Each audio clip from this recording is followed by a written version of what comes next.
በስመ አብ ወወልድ ወመንፈስ ቅዱስ አሐዱ አምላክ አሜን።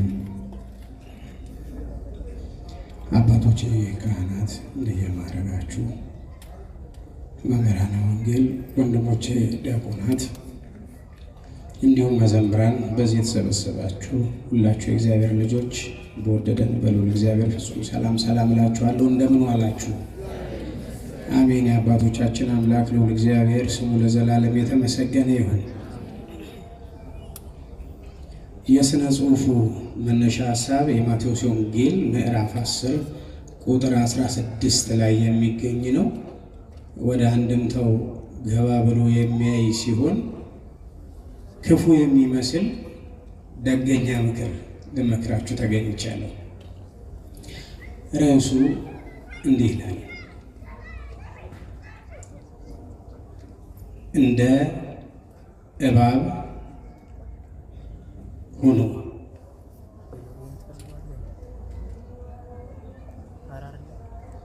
ይቅርታ እንግዲህ እባብ ሲባል ብዙ ሰው ስለሚደነግጥ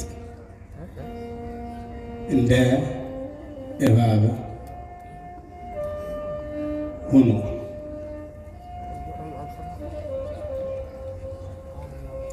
እባብ ተብሎ አንዴ ስሙ ከተጠራ ሁሉም ትዝ የሚለው የጥፋት አሻራ ከሰይጣን ተሻርቆ ሔዋንን ያሰራት የሞት የቤት ሥራ ትውስ ይላል ድንገት ድቅን ይላል ፊቱ። ስሙን ላወጣለት ያስተዳድረው ገዳይ ለአባ። ሌላው የምናውቀው እባብ ሲባል ደግሞ ጥጉን ይይዝና በደንብ አስገምግሞ መርዙን ጢቅ ይለዋል። ፍጥረትን ሊጎዳ የመቃብር ቤቱ ምሶ የቆፈረ መንገድ ሊያሰናዳ። ታዲያ ይሄ ሁሉ ነገር ግልጽ ሆኖ እየታየ እንዴት እንደ እባብ ተብሎ ምሳሌ ሊሰጠን ታሰበ?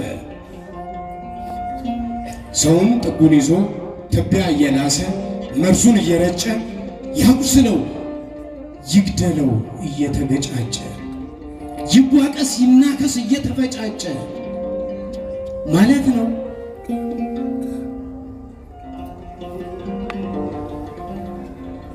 አይደለም ከሆነ የጥያቄው መልሱ አይደለም ከሆነ መልሱ የጥያቄው ሰው ለምን ሰው ላይ መርዙን እንትፋለው?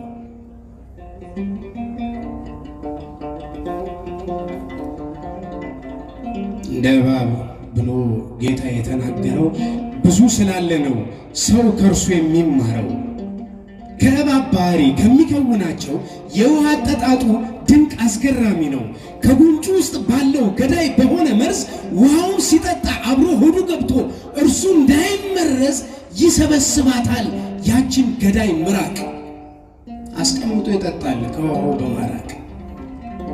አየው ስራው፣ አየ ልባምነት፣ አየ ብልሃቱ። ተረድቶታል ለካ ለሌላው ያለው ጉድ ለእርሱ ጎጅነቱ።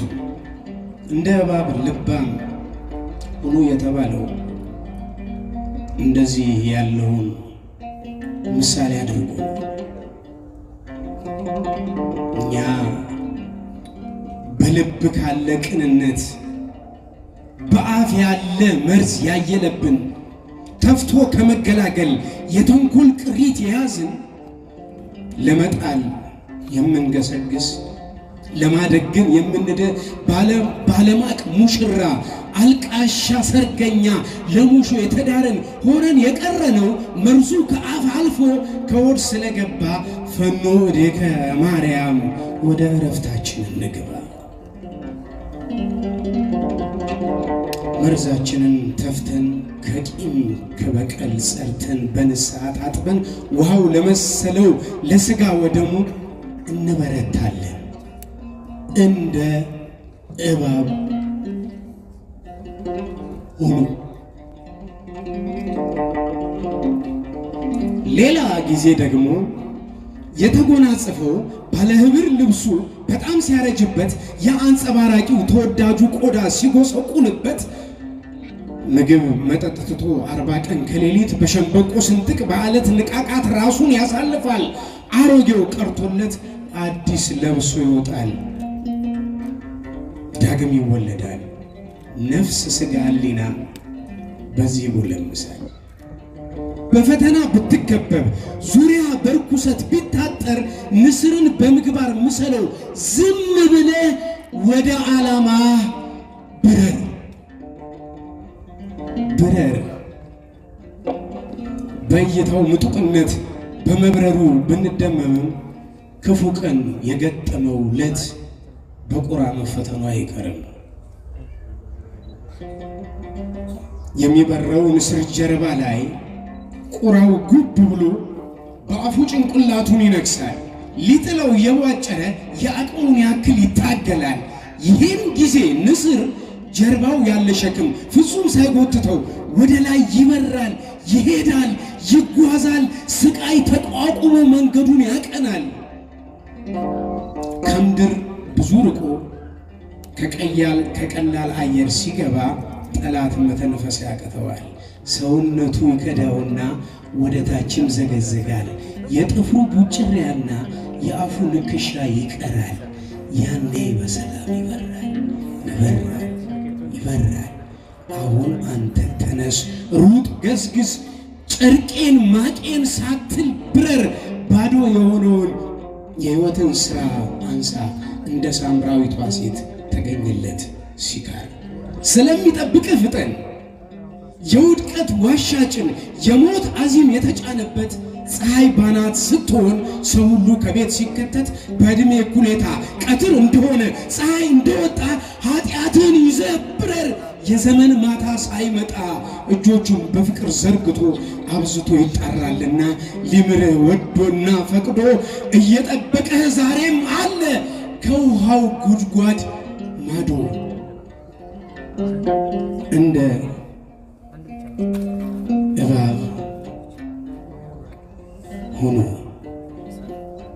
ጠላት ሰብቆ ቢመጣ ጦሩን ወደ አንተ ቢወድር ችግር እያደፈጠ ማጣት አዋጅ ቢያስነግር ተስፋ እየመከነ እርኩሰት ቢለመልም መጨካከን ቢያይል እንኳ እባብ አንተን ይመክረሃል። ጥግ ሳትይዝ አትጣላ፣ ጭንቅላትህን አታስነካ።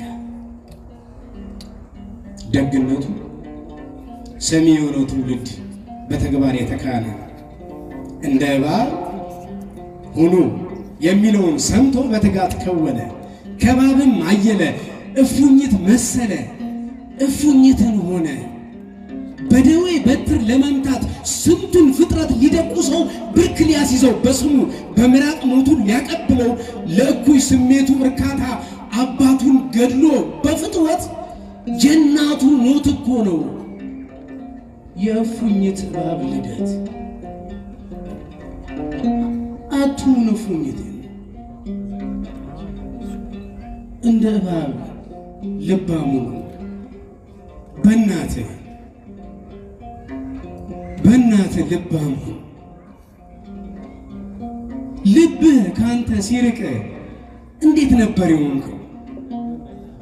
ጥጋብ ተሰምቶ የሄድከው፣ ገንዘብ ተካፍለ የነጎድከው፣ ምርጫ የተዛነፈ ዕውቀትህ የተዘለፈ፣ ተግሳጽን እምቢባይ እምቢተኛ፣ ሰው የማትሰማው እልህኛ፣ ከገዛ ቤት ኮብልለ የባህድ አሳማ ጠባቂ፣ ባሪያዎች ጠግበው እያደሩ ርሁብ የእንስሳት መኖ ናፋቂ፣ ገንዘብ ልብ አእምሮን ለሥጋ ሥራ ዘርተ በማጣት ቁር ተቆፍምነ መበስበስን ታጭዳል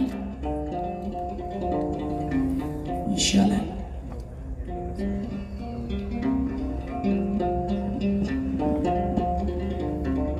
ሞተሩ እርሱ ስለሆነ ልብህን